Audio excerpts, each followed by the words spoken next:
പട്ടികയിലെ മെറിറ്റിനെ പറ്റി പറയുമ്പോൾ താങ്കളുടെ പട്ടികയിൽ 2 പേരെ പറ്റി മാത്രം ഞാൻ പറയാം. അവൻ എന്തിനുള്ള പുറപ്പാടാണെന്ന് മനസ്സിലാവുന്നില്ല. ഒന്ന്, ഡിവൈഎഫ്ഐ മുൻ സംസ്ഥാന ട്രഷററായിരുന്ന ശ്രീ VV രമേശൻ. അദ്ദേഹം മഞ്ചേശ്വരത്ത് നിന്ന് മത്സരിക്കുകയാണ്.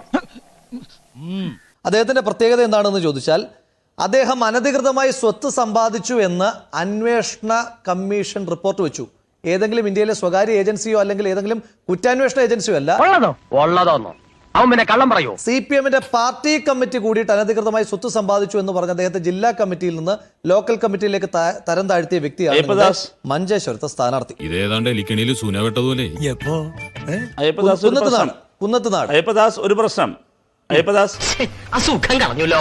ഒരു സെക്കൻഡ് പ്ലീസ്. ഈ മത്സരിക്കുന്ന സ്ഥാനാർത്ഥികളെ കുറിച്ച് പ്ലീസ് ഒരു കാര്യം ശ്രദ്ധിക്കണം. ഇത് മത്സരിക്കുന്ന സ്ഥാനാർത്ഥികളെ കുറിച്ച് ഇങ്ങനെ പറയാൻ തുടങ്ങുകയാണോ? ഇവൻ നമ്മളെ കുഴപ്പിക്കാനുള്ള പരിപാടി. ഇവൻ ഇതിൽ എന്തോ കൈയുണ്ട്. എന്നിട്ട് അതാണ് ഡിബേറ്റെങ്കിൽ ഞാൻ പറഞ്ഞു തുടങ്ങാം. അതാണ് ഡിബേറ്റെങ്കിൽ ഞാൻ പറഞ്ഞു തുടങ്ങാം. എന്താ അമ്മായി ഇത്? ഇവിടെ ഇങ്ങനെ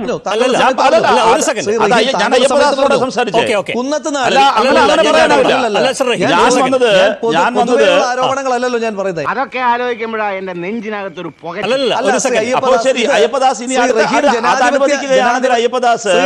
ജനാധിപത്യപരമായി സംസാരിക്കുന്ന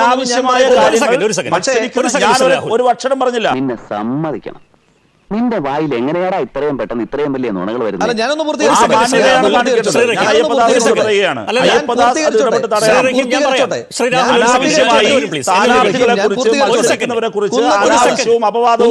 ഇങ്ങനെ പേടിക്കലടാ ആണുങ്ങളെ വില കളയാനായിട്ട്. ഇവിടെ ഈ പ്രതികരണത്തിലേക്ക് ഞാൻ ശ്രീ രാഹുലിനെ ക്ഷണിച്ചത് ഇപ്പൊ കഴക്കൂട്ടത്തടക്കം കോൺഗ്രസിലെ പ്രമുഖൻ വരുമെന്ന് വിചാരിച്ച് BJP കാത്തിരിക്കുന്നു എന്ന് പറഞ്ഞതിനുള്ള മറുപടിയാണ്.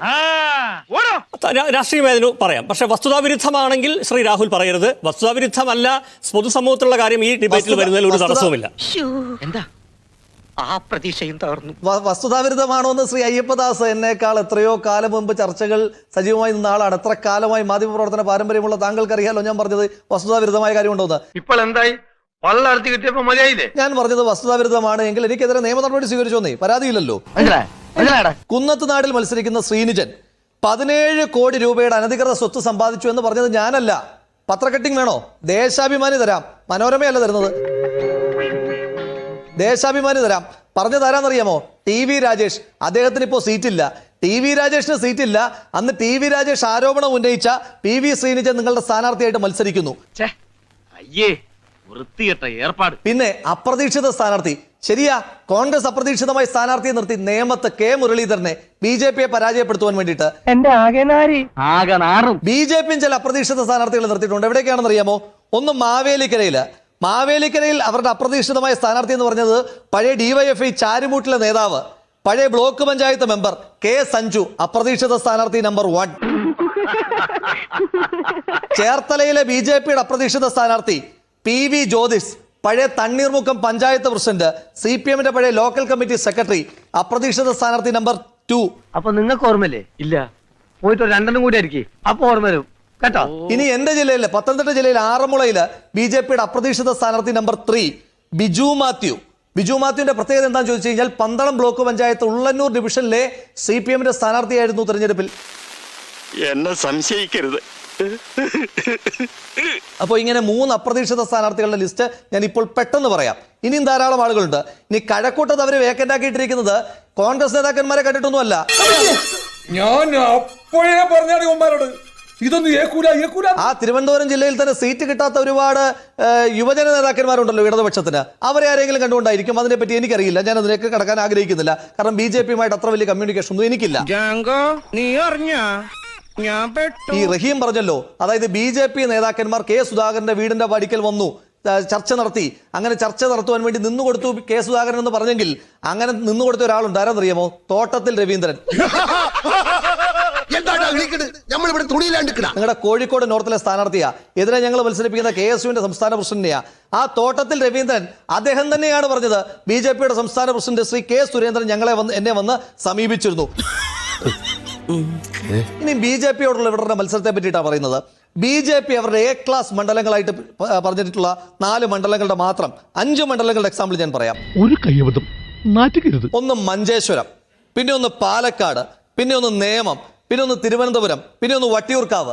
ഈ സ്ഥലങ്ങളിൽ വട്ടിയൂർക്കാവിലൊഴികെ ഇവർ മത്സരിപ്പിക്കുന്ന സ്ഥാനാർത്ഥികൾ ആരൊക്കെയാണ്? കഴുത്ത് വരെ പെരുമ്പാമ്പ് വിഴുങ്ങി അവന്റെ തലയില് ഹാന ചവിട്ടിന്ന് പറഞ്ഞ പോലെ. മഞ്ചേശ്വരത്ത് ചെറുപ്പക്കാരനായ അവിടെ വലിയ വിജയസാധ്യതയുള്ള ഒരു പ്രാദേശിക നേതാവിനെ ലീഗ് മത്സരിപ്പിക്കുന്നു.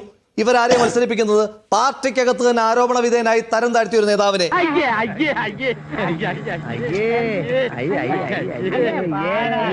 പാലക്കാട് ഞങ്ങൾ മത്സരിപ്പിക്കുന്നു കോൺഗ്രസിന്റെ സിറ്റിംഗ് MLA, യൂത്ത് കോൺഗ്രസിന്റെ സംസ്ഥാന പ്രസിഡന്റായ ഷാഫി പറമ്പലിനെ. ഇവരാരെയാണ് മത്സരിപ്പിക്കുന്നത്? ആ നാട്ടിലെ പാർട്ടിക്കാർക്ക് പോലും അറിയാത്തയാളെ. നേമത്ത് ഞങ്ങൾ മത്സരിപ്പിക്കുന്നത് കെ മുരളീധരൻ ജയൻ കല്ലറാണ്. അദ്ദേഹത്തിന്റെ പ്രത്യേകത അത് ഫാഷിസ്റ്റുകൾ, അത് ഇടതുപക്ഷത്തെ ജയരാജനെ പോലുള്ള ഫാഷിസ്റ്റുകളായാലും ശരി തന്നെ, BJPയുടെ ഫാഷിസ്റ്റുകളായാലും ശരി തന്നെ, അവരെ തോൽപ്പിക്കുവാൻ വേണ്ടിയിട്ട് ഇറങ്ങി തിരിച്ചിരിക്കുന്ന ആളാണ് കെ മുരളീധരൻ. അദ്ദേഹത്തെ മത്സരിപ്പിച്ചപ്പോൾ ഇവർ നേമത്താരെ മത്സരിപ്പിക്കുന്നത്? കഴിഞ്ഞ തവണയും പരാജയപ്പെട്ട 15,000 വോട്ടിന്റെ ഫ്ലക്ച്വേഷൻ ഉള്ള ശിവൻകുട്ടി ഇവർ വീണ്ടും മത്സരിപ്പിക്കുന്നു. എന്ത് ചെയ്യുന്നതിന് മുമ്പും ഒന്ന് ആലോചിക്കണം, വെറുതെ എടുത്തു ചാടരുത്. അച്ഛനും മകനും ഒരുമിച്ച് തെരഞ്ഞെടുപ്പ് പ്രചരണത്തിന് വന്ന അവസരമാണെന്നല്ലേ അത് AK ആന്റണിയുടെ കുടുംബം BJPക്ക് സംഭാവന ചെയ്ത അനിൽ ആന്റണിയുമായിരുന്നു. എന്തോ ആളാക്കിയതാണല്ലേ. ഇതാണ് നമ്പർ 1. ഇന്നത്തെ ദിവസം പ്രത്യേകം പറഞ്ഞാണ് ഇന്നലത്തെ പറഞ്ഞത്. ഇടയിൽ ഇടപെടരുത്, അത് വേണ്ട. എന്തിനാണോ ഇവരൊക്കെ അകത്തോട്ട് പറഞ്ഞു വിടുന്നത്? അവിടുന്ന് എന്തെങ്കിലും കൊടുത്ത് പറഞ്ഞു വിട്ടുകൂടെ? അത് വേണ്ട. ഇടയ്ക്ക് അങ്ങനെ തോന്നും ഇങ്ങനെ ഇടപെടാൻ. തോന്നരുത്. വെയിറ്റ് 2 എന്നെ തൊടമാട്ടെ, ഞങ്ങൾക്ക് യൂണിയൻ ഉള്ളത് അറിയാമോ? ഇടയ്ക്ക് റഹീമും ഞാൻ നേരത്തെ സംസാരിച്ചു ചോദിച്ചു.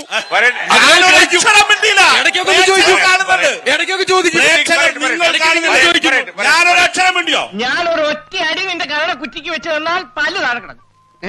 കേട്ടോ, ഇത് അടുത്ത് പറയാൻ പോകുന്നത് ആരെക്കാൾ സിദ്ദീഖിനെ അസ്വസ്ഥപ്പെടുത്താൻ പോകുന്ന കാര്യം. അദ്ദേഹം പറഞ്ഞ കാര്യം ഇതാ, ഉമ്മൻചാണ്ടി ജീവിച്ചിരുന്നപ്പോ ഉമ്മൻചാണ്ടിയെ ഞങ്ങളെല്ലാവരും വല്ലാതെ മോശപ്പെടുത്താൻ ശ്രമിച്ചു. ഇതല്ലേ അദ്ദേഹത്തിന്റെ പറഞ്ഞ ചുരുക്കം. ഉള്ളതോന്നോ അവൻ പിന്നെ കള്ളം പറയൂ. അത് സോളാറിൽ തുടങ്ങി. സോളാറിൽ CBI ആ കേസെടുത്ത് ദൂരെ എറിഞ്ഞുള്ള കാര്യം ആദ്യം പറയേണ്ടത് തിരുവഞ്ചൂർ രാധാകൃഷ്ണനോടാണ്. അദ്ദേഹമാണ് ഇത് അറസ്റ്റ് ചെയ്ത് തുടങ്ങിയത്.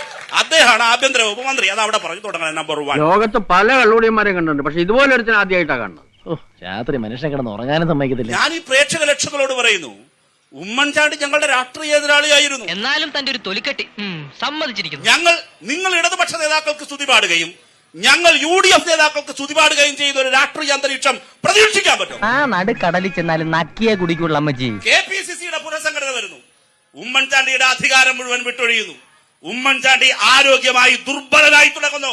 ഞാൻ വൈകാരികമായി പറയുകയാണ്. ഈ ഒന്ന് മണപ്പിക്കുമ്പോഴേക്കും ആരുടെയെങ്കിലും ഒക്കെ പുറത്ത് കുതിര കയറാൻ തുടങ്ങുന്ന അസുഖം ഉണ്ടല്ലോ, അത് നിങ്ങൾക്ക് ഈയിടെ വളരെ കൂടുന്നു. ദുർബലനായി തുടങ്ങിയ സന്ദർഭത്തിൽ ഉമ്മൻചാണ്ടി കൈ പിടിച്ചു വളർത്തിക്കൊണ്ടുവന്നവർ ഒരു ദിവസം രാത്രി കൊണ്ട് അപ്പുറത്തെ ഗ്രൂപ്പിന്റെ ഫലപ്പെട്ടി KPCCയുടെ വൈസ് പ്രസിഡന്റായി മാറിയെങ്കിൽ ഞാൻ പറയുന്ന ഒരു കാര്യം വിനയപൂർവ്വം ഓർമ്മപ്പെടുത്തുന്നു. എന്നാൽ ഈ ഉതുപ്പ് പ്രസിഡന്റിന് എന്നാ പറ്റിയേ?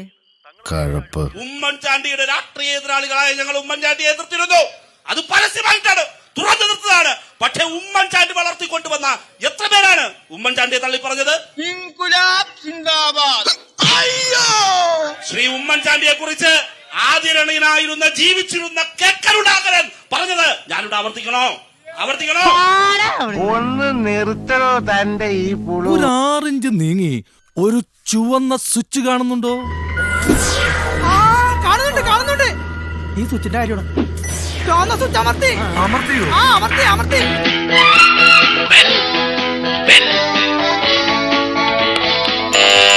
Thank you.